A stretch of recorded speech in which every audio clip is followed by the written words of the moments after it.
Imagine you are chosen.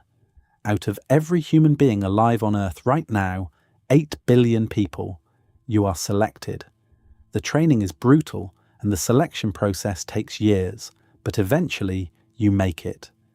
You are part of the crew, the first crew, the ones who will go. And when the day finally comes and the ship lifts away from Earth, and you watch the blue curve of home shrink behind you until it is just a pale point of light among all the other pale points of light, you feel something that no human being in history has ever felt before. Not the astronauts on the ISS, not the Apollo crews looking back from the moon, not even the handful of people who made it to Mars. Something altogether different. Because those people always knew they were coming back. You do not have that comfort. The mission briefing was always honest about this. There was never any pretense. The journey to Proxima Centauri, the nearest star to our sun, the closest thing to a neighbor we have in the entire universe, will take, depending on the propulsion system used, somewhere between 70 and 100 years. The optimistic projections, the ones that rely on technologies we are still decades from mastering, shave it down to perhaps 50. The realistic ones do not. And so you understood when you signed the papers that you were not going on a journey. You were beginning a sentence. A beautiful, terrifying, one-way sentence from which there is no appeal and no parole. But here is the thing that nobody quite prepares you for emotionally, even though it is written clearly in every technical document. It is not just that you will die before you arrive. It is that your children will die before they arrive. If you are young enough and lucky enough, and the ship's medical systems hold together well enough, perhaps your grandchildren will be the ones to see Proxima Centauri grow from a pinpoint into something resembling a sun. Perhaps it will be your great-grandchildren. The people who will stand at the viewports and watch an alien world resolve out of the darkness. The people who will actually complete the mission that you began are not born yet. They are abstractions. They are the theoretical descendants of the crew that launched, carrying a purpose they inherited rather than chose, toward a destination they have never seen, on behalf of a civilization they will never return to. This is the part that should stop you in your tracks, not the distance, not the physics, not even the loneliness, which is so vast it barely has a name. It is the fact that we are seriously discussing this. Right now, in peer-reviewed journals and aerospace engineering departments and International Space Agency conference rooms, human beings are genuinely working out how to build a ship that will carry not just a crew, but a lineage, a multi-generational biological chain, across 4 light-years of empty space. They are calculating food yields and birth rates and genetic diversity thresholds and psychological containment strategies for people who will grow up, live out their entire lives, and die inside a metal hull without ever once feeling wind on their face or rain or the particular weight of standing on a planet. And the reason that should unsettle you, the reason it deserves more than a moment's thought, is that it represents something humanity has never genuinely confronted before. Every other great journey in our history, no matter how dangerous, ended with the possibility of return. Magellan's crew suffered. Shackleton's men nearly died. The early astronauts rode barely tested rockets into a vacuum on the blind faith of engineers who were themselves improvising. But they all, in some essential sense, remained tethered to the world that made them. The first crew to Proxima Centauri will sever that tether completely and permanently, not just for themselves, but for every generation that follows them inside that ship, potentially for a century. So before we talk about the physics of interstellar travel, before we get into the engineering of generation ships, or the biology of closed-loop ecosystems, or the psychology of confinement that makes solitary imprisonment look sociable, before any of that, sit with this one thought. The first crew we send to our nearest stellar neighbor will almost certainly never arrive. They will live and die in transit. They will be born into a mission they did not choose and buried in a void between suns. And somehow, the most astonishing part of all of this is not that it sounds impossible. It is that it doesn't.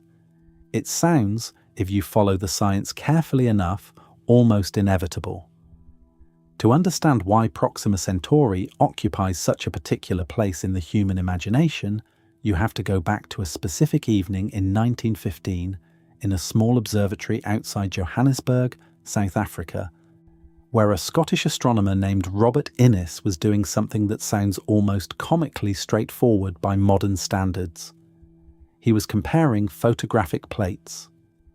Two images of the same patch of sky, taken at different times, laid side by side and examined for any star that had moved slightly relative to its neighbours. It is called proper motion measurement, and it is painstaking, eye-straining work that requires the kind of patience that most people simply do not possess. Innes possessed it in extraordinary quantities. What he was looking for specifically was a star that had already been flagged as interesting, a dim red object in the southern constellation Centaurus that a Scottish astronomer named John Gill had noticed years earlier moving unusually fast across the sky. Fast motion, in astronomical terms, is a strong indicator of proximity. Things that are close to you appear to move more than things that are far away, even when they are travelling at the same absolute speed.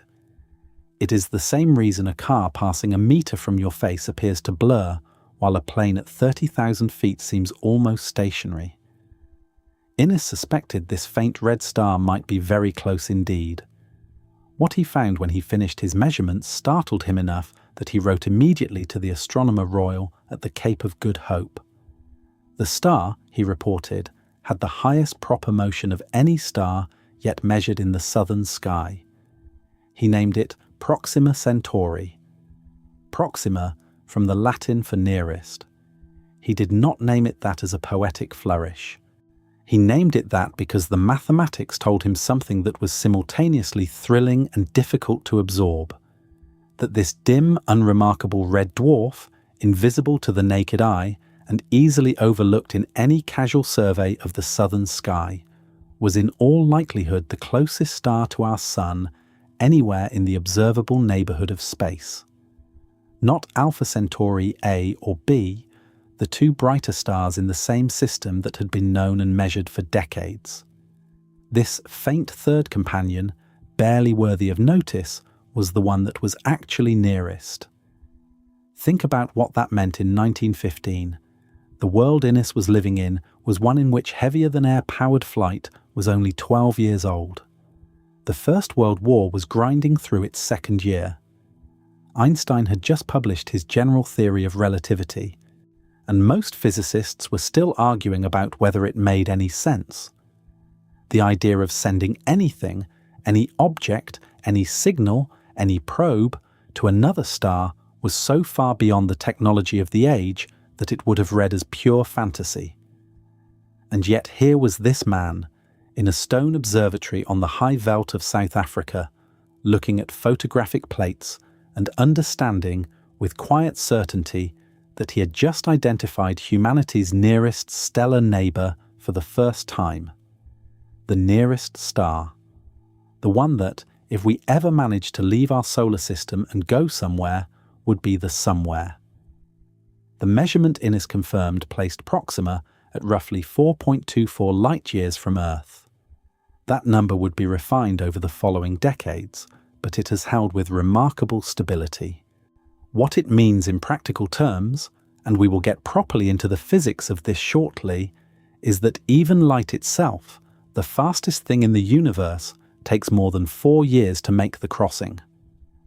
A beam of light fired from Earth today would not arrive at Proxima Centauri until sometime in 2030, and light does not stop for fuel, does not require life support, does not age, does not get bored, does not mourn. For decades after Innes's discovery, Proxima remained a curiosity rather than an obsession. Astronomers noted it, catalogued it, measured its distance with increasing precision, and largely moved on. It was too dim to be interesting telescopically. It had no obvious planets. It flared violently and unpredictably in ways that suggested any world orbiting close to it would be bombarded with radiation intense enough to strip away an atmosphere. It was the nearest star, yes, but nearest in the way that the nearest hospital in a desert might be 300 miles away. Technically the closest option, but not a comfort. The obsession came later, and it came in waves. The first wave arrived in the 1960s, when the space race was at full fever pitch, and human beings were seriously asking, for the first time, whether interstellar travel might eventually be achievable. A group of scientists and engineers working under the auspices of the British Interplanetary Society spent the better part of a decade in the 1970s on a project called Daedalus, a detailed and technically rigorous design study for an unmanned interstellar probe. They chose Barnard's star as their destination rather than Proxima for reasons of orbital mechanics, but the exercise established something important. Interstellar travel was not magic, it was engineering. Hideously difficult, fabulously expensive, requiring technologies that did not yet exist, but engineering nonetheless. The laws of physics did not forbid it. The second wave, and the one that transformed Proxima from a scientific notation into something approaching a cultural fixation, came in August 2016, when a team of astronomers led by Guillaume Anglada Escudé at Queen Mary University of London, announced something extraordinary. Proxima Centauri had a planet, a rocky planet, and orbiting within the star's habitable zone, the band of distances at which liquid water could theoretically exist on a planetary surface. They called it Proxima Centauri b, and the announcement landed with a force that surprised even the scientists who made it.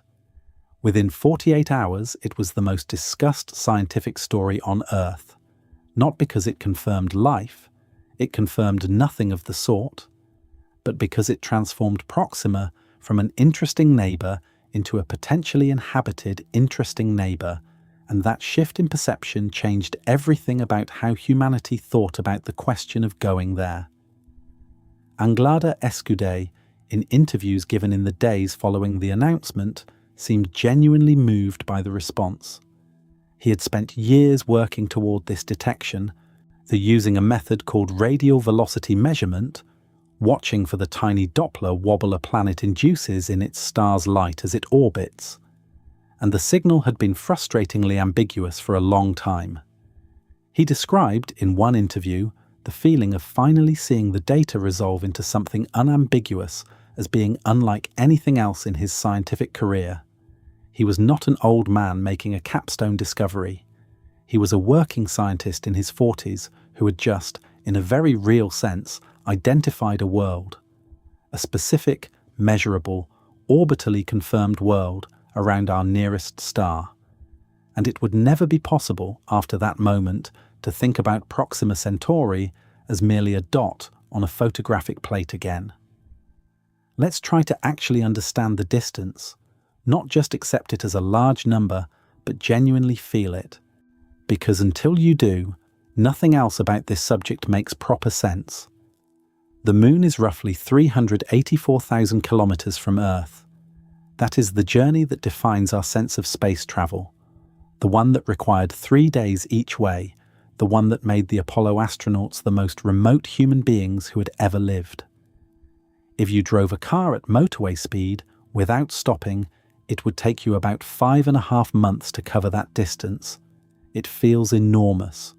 It is, by any human measure, an extraordinary distance.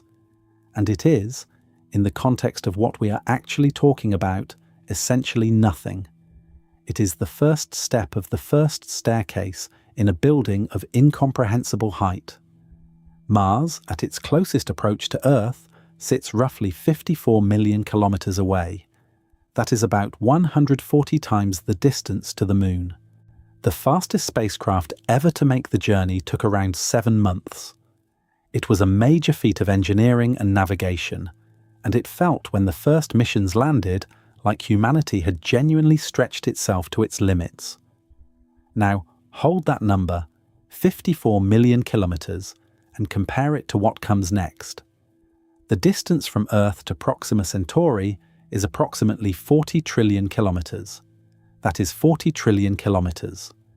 The number is so large that it becomes meaningless almost instantly if you try to hold it as a raw figure, so let's translate it instead. If the distance from Earth to the Moon were 1 centimeter, a fingernail's width, then the distance to Proxima Centauri would be roughly 100 kilometers. You could walk a centimeter in a single casual stride.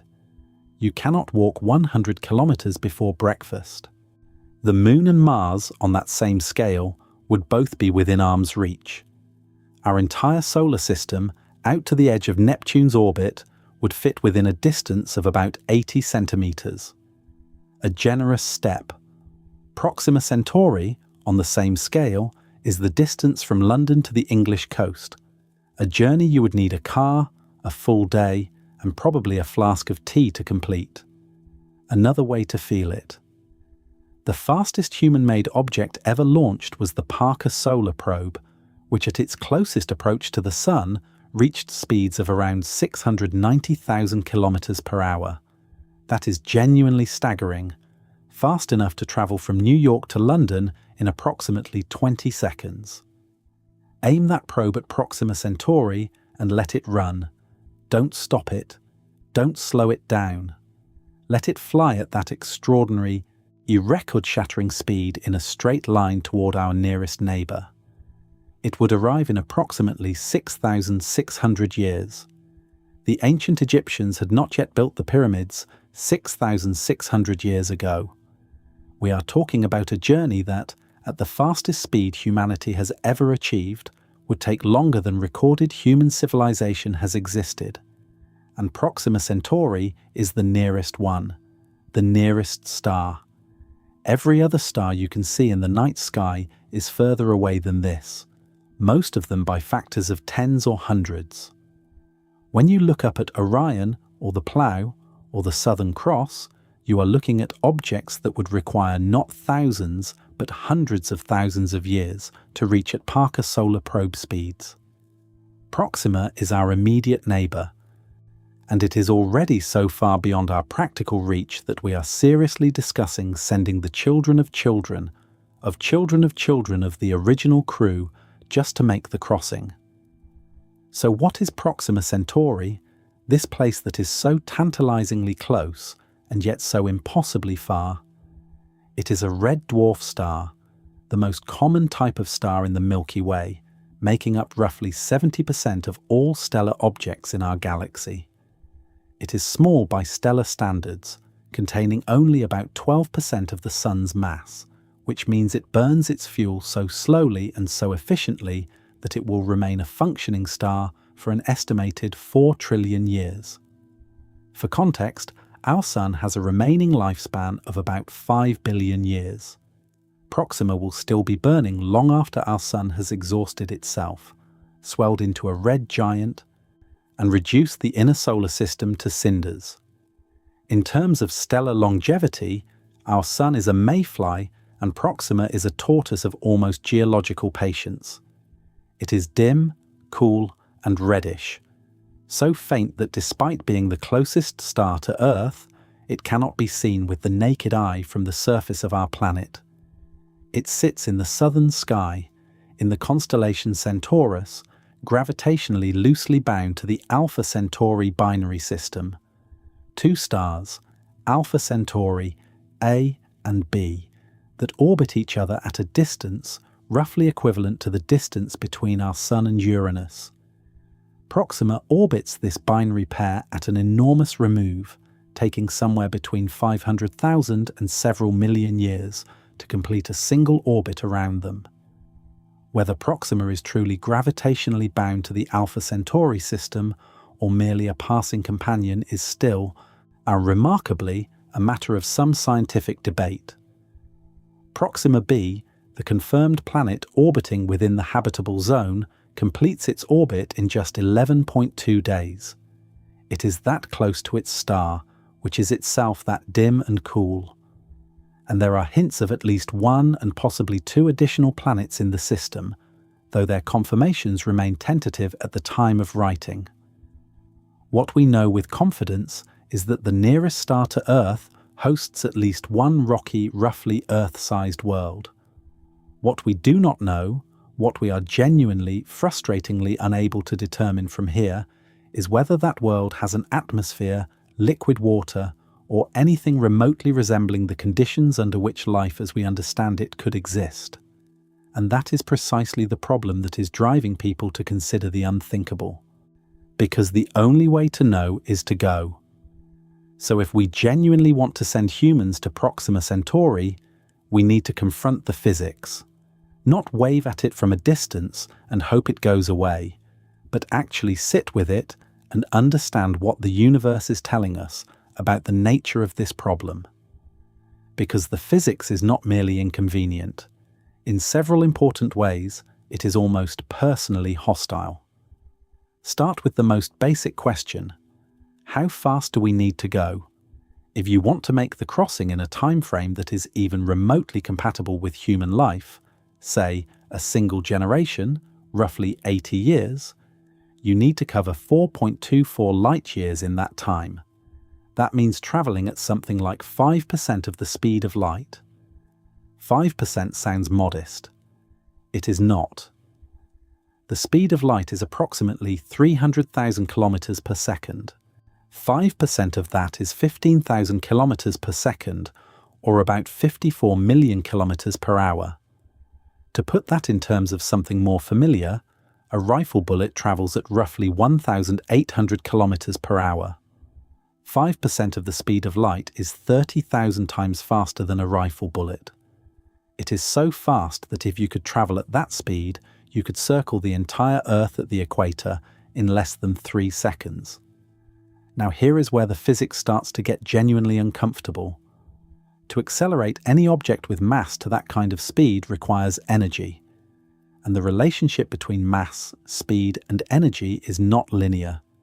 It is governed by the rocket equation, a piece of mathematics derived by the Russian schoolteacher and self-taught physicist Konstantin Tsiolkovsky in 1903. And it has been the source of existential despair for aerospace engineers ever since. The rocket equation tells you, in essence, that the faster you want to go, the more fuel you need. And the more fuel you carry, the heavier your vehicle becomes. And the heavier your vehicle, the more fuel you need to accelerate it. This feedback loop is brutal, and it compounds quickly. For conventional chemical rockets, the kind that have taken us to the Moon and Mars, achieving even 1% of the speed of light would require a fuel mass so enormous that the rocket itself would be a trivially small fraction of the total launch weight. We are talking about fuel-to-payload ratios that make the Saturn V, the most powerful rocket ever built, look like a child's firework. This is why chemical propulsion is simply off the table for interstellar travel. It is not a matter of refinement or incremental improvement. The physics makes it categorically impossible. You would need to carry more fuel than exists in the observable universe, which is one of those statements that sounds like hyperbole, but is, within certain assumptions, mathematically defensible. So if chemical rockets cannot do it, what can? The first serious alternative that engineers have studied is nuclear pulse propulsion. The idea behind Project Orion, which was developed in the late 1950s and early 1960s by a team that included the physicist Freeman Dyson at General Atomics in California. The concept was straightforward in its audacity. You build a ship with a massive metal plate at its base. You drop nuclear bombs out the back, one after another, and detonate them. Each detonation pushes against the plate and accelerates the ship forward. It sounds insane. It was, in many respects, insane. But Dyson and his colleagues ran the numbers and found that Orion-style propulsion could theoretically achieve speeds of around 3 to 5% of the speed of light, which puts a Proxima crossing inside of about a century. The physics worked. The engineering was fantastically difficult, but not obviously impossible. The project was killed by the Partial Nuclear Test Ban Treaty of 1963, which prohibited nuclear detonations in space, and it has never been seriously revived, partly for political reasons and partly because the sheer number of nuclear detonations required, thousands, possibly tens of thousands, creates obvious problems of a practical and geopolitical nature. The more elegant successor to Orion, at least on paper, is nuclear fusion propulsion. Rather than detonating bombs, you continuously fuse hydrogen isotopes inside a magnetic confinement chamber and direct the plasma exhaust to generate thrust. Fusion propulsion could, in theory, achieve exhaust velocities far beyond anything chemically possible, and a fusion-powered ship could potentially reach 10 or even 20% of the speed of light under optimistic engineering assumptions. The problem, and it is a problem humanity has been working on for 70 years without quite solving, is that we do not yet have reliable, sustained, net positive fusion energy. Every fusion reactor built to date has consumed more energy than it produces. Though recent results at facilities like the National Ignition Facility in California and the Tokamak JET in the UK have produced moments of genuine net energy gain, we are close. We may be very close. But close is not there, and building a fusion reactor capable of propelling a crewed ship to interstellar speeds is orders of magnitude beyond building one capable of powering a city grid. Then there is the concept that has captured the public imagination most dramatically in recent years, the light sail. The basic physics here is simple and beautiful. Light exerts pressure. Photons carry momentum, and when they bounce off a reflective surface, they transfer that momentum to the surface. The force is tiny, absurdly, almost insultingly tiny for any surface of practical size. But in space, where there is no friction and no drag, even a tiny continuous force produces continuous acceleration. And if instead of sunlight, you use a ground-based laser array, an enormous focused coherent beam of light directed at a very thin, very large sail attached to a very small payload, you can, in theory, accelerate that payload to a substantial fraction of the speed of light. This is the idea behind Breakthrough Starshot, announced in 2016 by the Russian-Israeli billionaire Yuri Milner, and backed by, among others, the late Stephen Hawking. The Starshot concept envisions a laser array with a combined power output of around 100 gigawatts, roughly equivalent to the total electrical output of the United Kingdom, focused on a sail roughly 4 meters across and thinner than a human hair, attached to a chip-scale spacecraft weighing just a few grams. Under these conditions, the mathematics suggests the spacecraft could be accelerated to around 20% of the speed of light in a matter of minutes, reaching Proxima Centauri in approximately 20 years. The engineering challenges are genuinely enormous. Building a 100 gigawatt phased laser array, designing a sail that can survive the initial blast of acceleration without vaporizing, solving the communication problem of sending data back across 4 light-years from a chip-sized probe. But none of them are obviously impossible in the way that carrying enough chemical fuel is obviously impossible. Breakthrough Starshot remains a research program rather than a construction project, but it represents the most technically credible near-term proposal for reaching Proxima, even if what it sends is a gram-scale robot rather than a human crew. And that distinction, gram-scale robot versus human crew, is where the physics becomes not just difficult, but almost philosophically confrontational, because human beings are not grams. A crewed ship capable of sustaining several dozen people across a multi-generational voyage, with food production, water recycling, medical facilities, radiation shielding, psychological living spaces, power generation, and propulsion, is going to mass somewhere in the range of thousands to millions of tons, depending on the design philosophy. and the energy required to accelerate millions of tons to even 5% of the speed of light is staggering beyond easy comprehension. Here is one way to feel the scale of that energy problem. The total energy output of the Sun, all the energy radiated by an entire star in 1 second, is approximately 3.8 times 10 to the power of 26 joules. The kinetic energy required to accelerate a million-ton ship to 5% of the speed of light is on the order of 10 to the power of 23 joules. So you would need to capture and direct, with perfect efficiency, roughly a quarter of a second's worth of the Sun's total energy output to do the job. Earth receives only about 1/billionth of the Sun's output. We currently use only a fraction of that. The gap between what we have and what we need is not an engineering gap. It is a civilizational gap. It is the difference between where humanity is now and where a Type 2 civilization on the Kardashev scale, one capable of harnessing the full energy output of its parent star, would sit. But let's say, for the sake of following this through, that we solve the energy problem. That fusion works, or some exotic propulsion concept we haven't fully developed yet, proves viable, and we build a ship that can credibly make the crossing. We are still not finished with the physics, because now we have to talk about what traveling at a significant fraction of the speed of light actually does to the universe around you.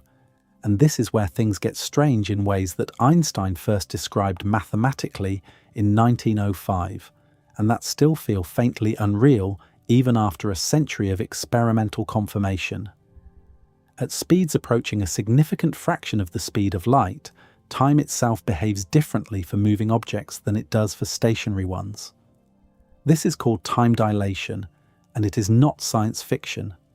It is one of the most thoroughly tested predictions in the history of physics, confirmed by atomic clocks on fast-moving aircraft, by the behavior of muons in particle accelerators, by the GPS satellites in orbit above your head right now, which require relativistic corrections to keep their timing accurate.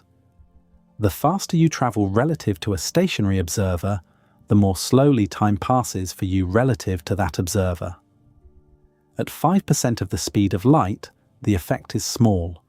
The crew would age fractionally slower than people on Earth, but the difference would be barely noticeable across a century-long voyage. At 50% of the speed of light, the effect becomes significant. At 90%, time on the ship slows to roughly half the rate experienced by a stationary observer. At 99%, it slows to about 1/7. This creates a genuinely vertiginous implication. If you could build a ship capable of traveling at 99% of the speed of light, the crew would experience the 4 light-year journey to Proxima Centauri in a little over 6 months of ship time, while roughly 4¼ years passed on Earth. Push to 99.9%, and the crew's journey compresses to weeks. The universe, at those speeds, geometrically contracts in the direction of travel, a phenomenon called length contraction, so that the distance to Proxima appears far shorter to the travelers than it does to the people who watch them leave. Physics, in other words, does not prohibit humans from crossing interstellar distances within a human lifetime. It just requires you to move at speeds so close to the speed of light that the energy requirements become, once again, almost cosmically absurd. And there is one more hazard that nobody who thinks about interstellar travel can afford to ignore. At high fractions of the speed of light, the interstellar medium, the thin soup of hydrogen atoms, dust particles, and cosmic rays that fills the space between stars, becomes a weapon. A single hydrogen atom, which is essentially nothing at rest, carries the energy of a high-velocity bullet when your ship is flying through it at 20% of light speed. The diffuse medium of space transforms into an oncoming blizzard of particle impacts, each one delivering energy to the hull, degrading materials, generating radiation, slowly killing anyone without sufficient shielding. The shielding required to protect a crew from this bombardment across a journey of decades or centuries is itself a massive engineering challenge. and every kilogram of shielding you add is a kilogram you have to accelerate, which means more energy, which means more propulsion, which means more mass, and the cycle tightens again. The physics of interstellar crude travel is not a wall. It is a maze. Every corridor you follow opens into another corridor, and behind every solved problem waits another problem that was hidden inside the solution. Which makes you wonder, and this question should genuinely unsettle you, whether anyone who truly understands the physics still thinks it can be done within any time frame that means anything to a civilization as young and impatient as ours. Here is something that should give you pause. Despite Proxima Centauri being our nearest stellar neighbour, despite the fact that it has been known and studied for over a century, despite the announcement of a potentially habitable planet in 2016 that sent the entire scientific world into a collective frenzy of excitement, we do not actually know if Proxima b has an atmosphere. We do not know if it has liquid water. We do not know if it has a surface you could stand on. We do not know, in any meaningful scientific sense, whether it is a world or a rock. And the reason we do not know is not a failure of effort or imagination. It is a failure of distance, and distance, as we have established, is something the universe is extremely good at. The fundamental problem is angular resolution. When you observe Proxima Centauri from Earth, and even through the most powerful telescopes currently in existence, the star and its planet are separated by an angular distance so vanishingly small that distinguishing the planet from the star's own light is like trying to see a firefly hovering next to a searchlight from 50 kilometers away. The planet does not transit, or at least current evidence suggests it does not pass directly across the face of its star from our viewing angle, which rules out the primary detection method that has yielded atmospheric data for dozens of exoplanets around more distant stars. When a planet transits its star, astronomers can study the starlight that filters through the planet's atmosphere and use spectroscopy to identify the chemical fingerprints of whatever gases might be present. No transit means no atmospheric spectrum. No atmospheric spectrum means no direct chemical data. And no direct chemical data means that every statement made about Proxima b's habitability is, at present, informed speculation rather than confirmed observation. The James Webb Space Telescope, which began science operations in 2022, has pushed our observational capability further than any instrument before it, and there is genuine hope within the scientific community that Webb may eventually be able to characterize Proxima b in some limited way, possibly by detecting reflected starlight or constraining certain atmospheric models. But Webb was not designed primarily for this kind of observation, and the technical challenges of studying a non-transiting planet this close to such an active star are formidable. The early results have been cautious. No announcement of atmospheric detection has been forthcoming, and the scientists working on this data have been admirably restrained in their public statements, which is itself a kind of answer.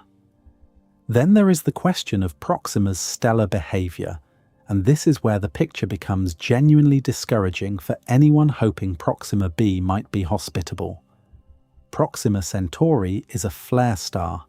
It erupts with violent, unpredictable bursts of ultraviolet and X-ray radiation that dwarf anything our own sun produces in relative terms.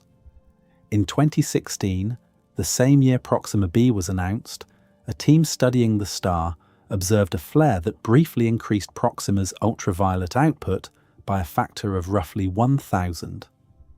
A world sitting in Proxima's habitable zone, receiving that kind of radiation bombardment on a regular basis, would face extraordinary challenges in maintaining any atmosphere at all, let alone one capable of shielding surface life. Solar wind from flaring red dwarfs has been shown to be powerful enough to strip planetary atmospheres over geological timescales, a process we believe happened to Mars in our own solar system, and Mars had the advantage of sitting at a much safer distance from a much calmer star. The disagreement among scientists on this point is real and unresolved. Some researchers argue that planets around red dwarfs could develop thick enough atmospheres or strong enough magnetic fields to withstand the flare bombardment. Others maintain that the stripping would be relentless and cumulative, and that any atmosphere Proxima b might have formed would long since have been eroded to nothing. The honest answer is that we simply do not have the observational data to settle the argument. We are theorizing at long range about a world we cannot directly examine, and the theories are genuinely in conflict. There is also the problem of tidal locking. Proxima b orbits so close to its star, completing a full orbit in just 11.2 days, that it is almost certainly tidally locked, meaning one hemisphere permanently faces the star while the other faces permanent darkness. This is the same relationship the Moon has with Earth. We only ever see one face of the Moon from the surface of our planet. A tidally locked planet creates extraordinary atmospheric and climatic modelling challenges. The day side could be blisteringly hot, the night side frozen solid, and the question of whether any circulation pattern could moderate temperatures enough to maintain liquid water somewhere in between, perhaps in a narrow temperate band around the terminator line where day meets night, is one that climate models handle very differently depending on their assumptions. Some models produce surprisingly habitable outcomes. Others produce frozen or desiccated wastelands. The models disagree because the underlying physics at the boundary conditions is genuinely hard, and without direct observational data to constrain them, they remain educated guesses dressed in sophisticated mathematics. What this all amounts to is a kind of scientific frustration that is unique to the exoplanet field and particularly acute with Proxima b. We know this world exists. We know roughly how massive it is and roughly where it orbits, and that is, to a first approximation, almost everything we know with confidence. The most important questions: is it habitable? Does it have water? Does it have air? Could something live there? Remain entirely open. We have a confirmed address and no idea what, if anything, is home. And the only instrument that could answer those questions definitively is one that does not yet exist. A telescope with a mirror perhaps 30 to 40 meters across, specifically designed for direct imaging of exoplanet atmospheres, or a probe physically present in the Proxima system itself. We have neither, and building either one will take decades at minimum. The nearest star has been known to us for over a century, and in all that time this is where we have arrived. An address, ask a question, and a set of tools that are not quite good enough to answer it. So let's go.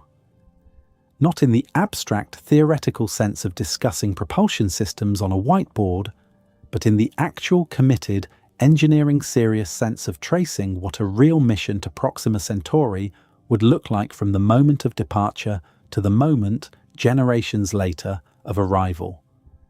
Because the journey itself is where the true strangeness lives, and most of the conversations about interstellar travel stop at the launch pad when the genuinely unsettling material is everything that comes after it.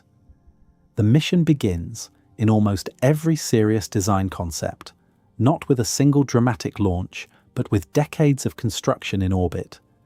A generation ship, the class of vessel required for a crewed interstellar mission at sub-relativistic speeds, cannot be built on the ground and launched in one piece. The gravitational energy required to lift the necessary mass out of Earth's gravity would be prohibitive. Instead, the components would be manufactured on Earth or in orbital facilities, ferried to a construction point, and assembled over a period of years, possibly decades, by rotating crews of construction workers who would themselves never make the interstellar journey. There is something quietly poignant about that. The people who build the ship will watch it leave without them. They will spend years of their working lives constructing a vessel whose destination they will never see, for passengers most of whom are not yet born. The ship that eventually departs, and the designs proposed by serious aerospace studies vary considerably, but let's follow one credible model, would be enormous by any standard we currently use for spacecraft. The BIS Project Daedalus study from the 1970s envisioned an unmanned probe massing around 54,000 tons at launch, of which the overwhelming majority was fuel. A crewed vessel would be larger by factors difficult to precisely estimate, but almost certainly in the range of hundreds of thousands to millions of tons fully fueled. It would not look like the sleek spacecraft of science fiction. It would look, if anything, like a small city attached to an engine, a rotating habitat section to simulate gravity through centripetal force, surrounded by radiation shielding several meters thick, trailing a propulsion system of almost incomprehensible scale. The departure itself, paradoxically, would be one of the least dramatic phases of the journey. Acceleration to cruising speed would be gradual, not the explosive launch of a rocket leaving Earth's atmosphere, but a slow, sustained push over months or years, during which the crew would experience a gentle artificial gravity from the acceleration itself, not unlike standing in a very slowly moving lift. The Earth would not vanish dramatically behind them. It would simply, over weeks, become a point of light among other points of light, indistinguishable to the naked eye from the surrounding stars within a few months of departure. The solar system's outer planets would take years to pass. The heliopause, the boundary where the sun's solar wind yields to the interstellar medium, would be crossed somewhere around 120 astronomical units from the sun, a distance that Voyager 1 took 35 years to reach, travelling at 17 kilometers per second. The generation ship, travelling considerably faster, might cross that boundary within a decade or two of departure. And then there would be nothing. No landmarks, no reference points. Just the star field, unchanging in any human perceptible way, for decades. This is the phase of the journey that no engineering document fully prepares you for, because it is not an engineering problem. It is a human problem, and it is arguably the most profound one. The crew that departs will have been selected not just for physical fitness and technical competence, but for psychological resilience of a kind that has no real precedent in human history. The closest analogies we have are Antarctic overwinter stations and long-duration submarine deployments, environments of isolation and confinement that produce measurable psychological deterioration even over periods of months. The crew of a generation ship would face not months, but decades. And crucially, they would face something those analogies lack entirely: the knowledge that they will die before they arrive. The psychological literature on extreme confinement is instructive and quietly alarming. Studies of Antarctic winter-over crews consistently find elevated rates of depression, interpersonal conflict, cognitive impairment, and a phenomenon researchers call the third quarter effect, a sharp deterioration in mood and function that occurs when the crew realizes they are past the halfway point but still far from the end. Now imagine that effect scaled not to a 9-month deployment, but to an 80-year life. The founding crew of a generation ship would spend their entire adult lives in transit, knowing that the mission's completion is not something they will experience, but something they will contribute to. They are not travelers. They are the first chapter of a story that will take a century to finish. And this brings us to the generation that is born en route, because this is where the ethical and biological complexity of the mission becomes almost vertiginous. The children born on the ship will have had no choice in their participation. They will have been brought into existence inside a metal hull in interstellar space, traveling toward a destination chosen by people who are now dead. Their entire frame of reference, their entire concept of normal, will be the ship, not Earth, which they have never seen except in archives and photographs, not open sky, which they cannot imagine from direct experience. The ship, its corridors, its hydroponic bays, its recycled air, its artificial lighting, its carefully managed social structure. If you have ever felt claustrophobic in a long-haul aircraft for 12 hours, attempt to extend that feeling across a lifetime and you will begin to approach the psychological reality of being born into the second generation of a generation ship. The genetic and biological challenges compound this. A viable multi-generational population requires sufficient genetic diversity to prevent the inbreeding depression that devastates small isolated populations over multiple generations. Population geneticists generally estimate that a minimum viable breeding population for a long-term isolated community is somewhere between 160 and 500 individuals, with more recent modelling by researchers like Cameron Smith at Portland State University suggesting that a truly robust interstellar founding population, one capable of maintaining genetic health across a century-long voyage, would need to be in the thousands, not the hundreds. Every additional person is additional mass, additional food, additional water, additional oxygen, additional living space. The genetic imperative and the engineering imperative are in direct and uncomfortable tension with each other, and resolving that tension is one of the genuinely unsolved design problems of interstellar mission planning.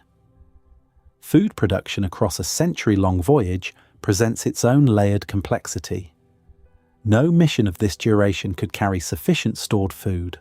The mass would be absurd. The ship must grow its own, using closed-loop agricultural systems that cycle nutrients, water, and atmospheric gases with near-perfect efficiency. Current space agriculture research, conducted aboard the ISS and in terrestrial closed environment facilities, has made genuine progress. Leafy greens, certain root vegetables, and legumes have all been successfully grown in microgravity or artificial gravity environments. But feeding a crew of hundreds for a century requires a level of agricultural self-sufficiency, our system redundancy, and ecological stability that we have never come close to demonstrating in practice. A single crop failure, a pathogen introduced into the food system, a catastrophic loss of the bacterial ecosystems that underpin soil fertility. Any of these events, aboard a generation ship a decade from the nearest help, would be existential. Then comes the moment, perhaps 80 years into the voyage, when something changes. Proxima Centauri, which has been a star like all the other stars for the entire remembered lifetime of everyone on the ship, begins to brighten. Slowly at first, then perceptibly, then dramatically, over years and then decades of approach, to the third or fourth generation crew watching through the viewports, this would be a genuinely novel experience, the first visual confirmation in their lifetimes that there is actually something ahead, that the journey their great-grandparents began on a planet they have only ever read about is approaching its end. The psychological effect of this, of a destination resolving out of abstraction into reality, must be extraordinary in ways that are difficult to anticipate and impossible to fully prepare for. The deceleration phase presents a problem as significant as the initial acceleration. A ship traveling at 5% of the speed of light cannot simply apply brakes. There are no brakes. Deceleration requires the same energy expenditure as acceleration, which means the ship must either carry sufficient fuel for a full deceleration burn, effectively doubling the fuel requirement and making an already barely feasible mission twice as hard, or find some other mechanism. One proposed solution is a magnetic sail, a concept in which a large superconducting loop generates a magnetic field that interacts with the interstellar medium and the stellar wind of Proxima itself to create drag and slow the ship. The physics of this is sound in principle. The engineering of a superconducting loop large enough to produce useful deceleration at interstellar speeds is not yet remotely within our capability, but as a concept it represents the kind of ingenious constraint solving that interstellar mission design consistently demands. Assume the deceleration works. Assume the ship enters the Proxima system at manageable speed, with enough fuel remaining for orbital insertion and potentially planetary approach. The crew that performs these maneuvers, that navigates the final approach, that looks out at Proxima b, growing in their viewports from a point to a disk to a world, will be the great-grandchildren or great-great-grandchildren of the people who left Earth. They will have been trained since childhood for this moment. The mission protocols, the ship's systems, the purpose of the voyage, all of it will have been passed down through generations of careful, deliberate education, maintained against the natural human tendency to question, adapt, and deviate from inherited purpose. And when they finally arrive, when they deploy the first instruments and train the first telescopes on Proxima b at close range, they will discover, one way or another, whether the world that drew humanity across 4 light-years of void is what they hoped it might be, or something else entirely. Something barren, or frozen, or scoured clean by stellar radiation, or wrapped in a crushing atmosphere of carbon dioxide, or, just possibly, something that makes the entire impossible journey feel, in retrospect, like the most reasonable thing our species ever did. The answer to that question, the one that justifies or condemns the entire enterprise, is the one we cannot know from here. Which is, of course, the whole point. Here is the pivot. Here is the thing that reframes everything we have just discussed, and it requires you to let go, for a moment, of the assumption that has been quietly running underneath this entire conversation. We have been talking about a generation ship, about nuclear propulsion and light sails and closed-loop agriculture and genetic diversity thresholds, and the psychology of people born into a century-long voyage. We have been treating the problem of getting humans to Proxima Centauri as an engineering problem, enormous, perhaps civilizationally demanding, but ultimately a problem of sufficient resources, sufficient ingenuity, and sufficient will. Build the right ship, solve the right equations, train the right people, and eventually, in some future century, it happens. But here is the question that the engineering conversation consistently, almost conspiratorially, avoids. Why would we send humans at all, not as a provocation, as a genuine scientific and philosophical question that cuts to the heart of what this entire enterprise is actually about? Because if the goal is to learn about Proxima b, to determine whether it has an atmosphere, whether it has water, whether it harbours life, then a crude generation ship is perhaps the least efficient conceivable instrument for achieving that goal. A gram-scale breakthrough starshot probe, arriving in 20 years at 20% of the speed of light, could return atmospheric spectroscopy data, surface imaging, and magnetic field measurements from the Proxima system in a time frame that is not multi-generational but merely long-term. Our current civilization would still exist when the data arrived. The scientists who designed the probe might still be alive. The answer to the question of whether Proxima b is habitable could, in principle, be in human hands within the lifetime of children currently in primary school. So why does the conversation about interstellar travel keep returning with such emotional persistence to the image of humans making the crossing? Why do we keep imagining people, breathing, dreaming, grieving, being born and dying, inside a ship crossing 4 light-years of void, when the physics offers us a far cheaper, far faster, far less ethically complicated alternative in the form of robotic probes? The answer, when you sit with it honestly, is not scientific. It is something older and stranger than science. It is the same impulse that sent Magellan's ships around the world when maps could theoretically have described the route. It is the same impulse that put Neil Armstrong on the moon when an unmanned lander had already photographed the surface. We do not want to know about other worlds in the abstract. We want to be there. We want human eyes on alien soil, human feet on an alien surface, human consciousness present in a place where no human consciousness has ever been. This is not rational. It is not efficient. It may not even be entirely sane, given the cost. But it is, apparently, ineradicable. It is something built so deeply into our nature that no amount of robotic capability seems to fully satisfy it. And here is where the reframe lands with its full weight. Because if the drive to send humans to Proxima Centauri is not primarily scientific, but primarily existential, if it is about the irreplaceable value of human presence rather than the optimal method of data collection, then everything we have discussed in the last hour looks completely different. The generation ship is not a solution to a scientific problem. It is an expression of a philosophical position. It is humanity saying, with full awareness of the cost, that the universe is not something to be understood from a distance, but something to be inhabited. That the correct response to the existence of another world around the nearest star is not to send our instruments there, but to send ourselves, our bodies, our children, our stories. Think of it this way.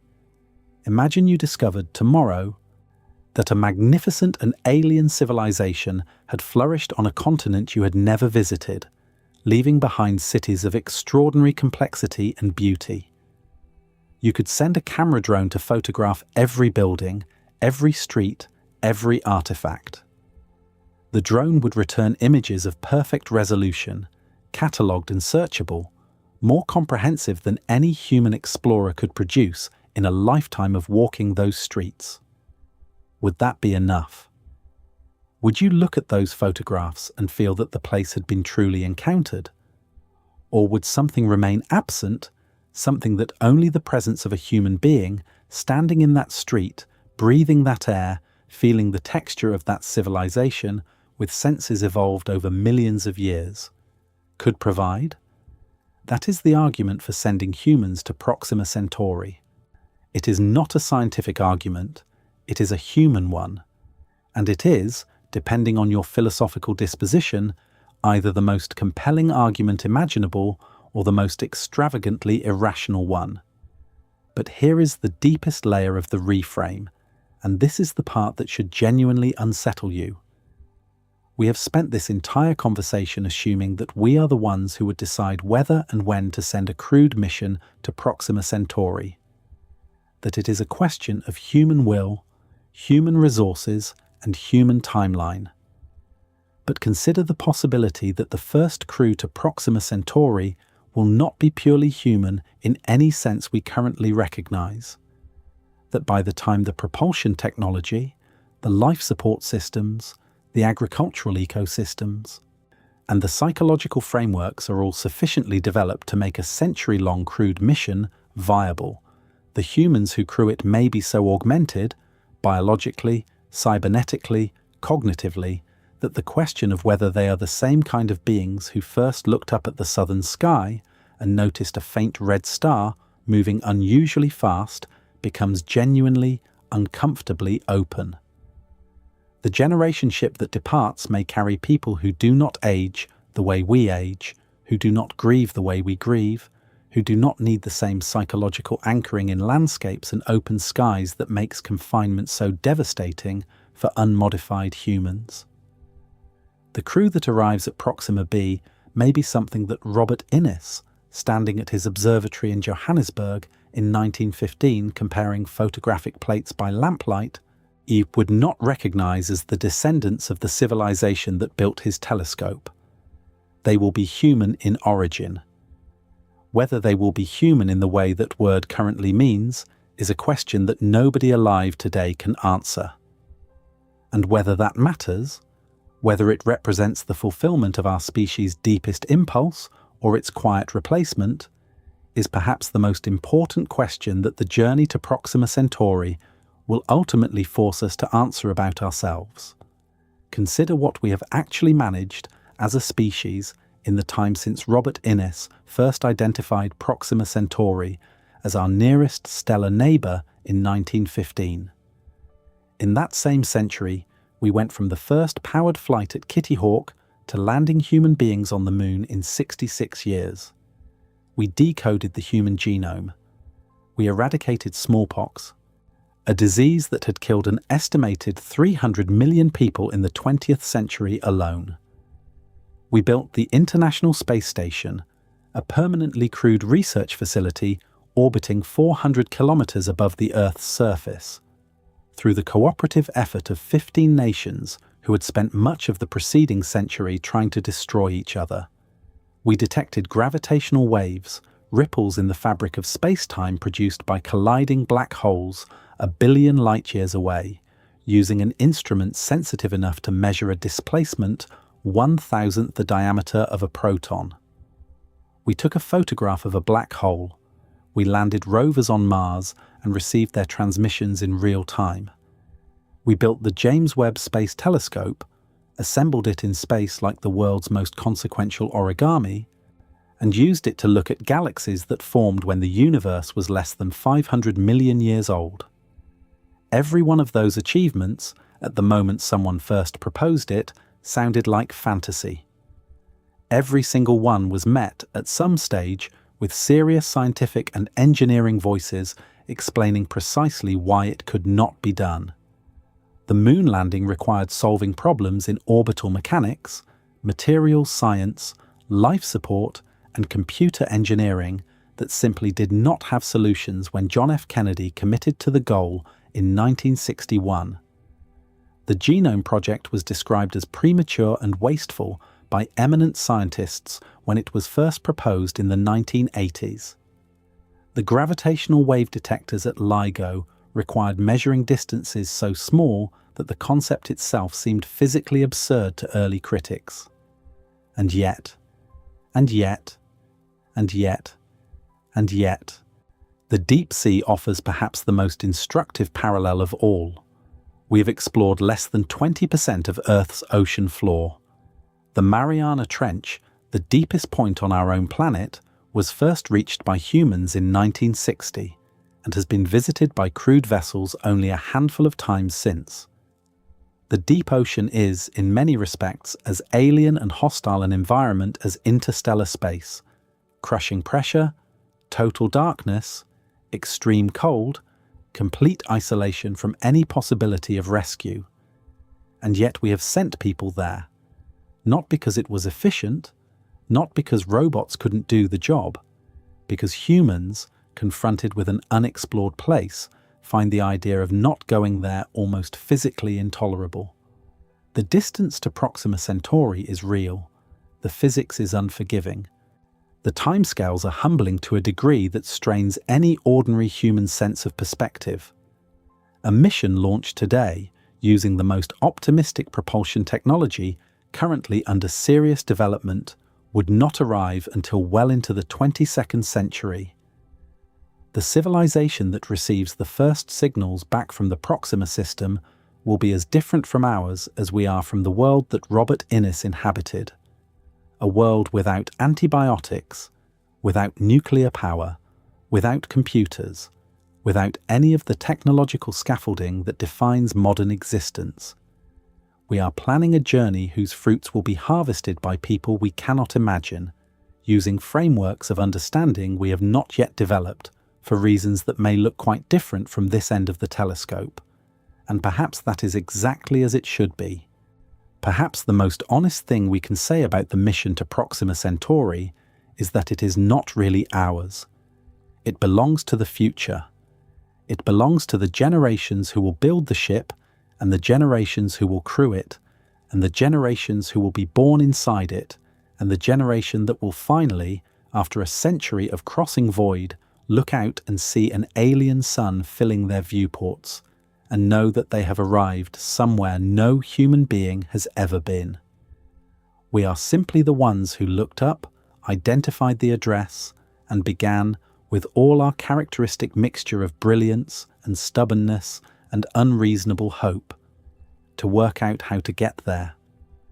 If Proxima b turns out to be barren, that will tell us something profound and sobering about the rarity of life in the universe.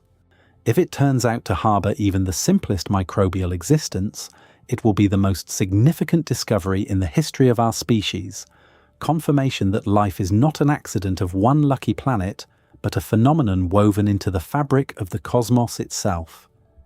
And if, by some extraordinary fortune, it turns out to be something more, something complex, something ancient, something that looks back, then everything we thought we knew about our place in the universe will need to be entirely, joyfully, terrifyingly rebuilt from the ground up. The first crew sent to Proxima Centauri will almost certainly die before they arrive. That remains true. That will likely remain true for a very long time. But somewhere in the long human story, a crew will arrive. And what they find there will either confirm our deepest loneliness or end it forever. Either answer changes everything. Both answers are worth the journey.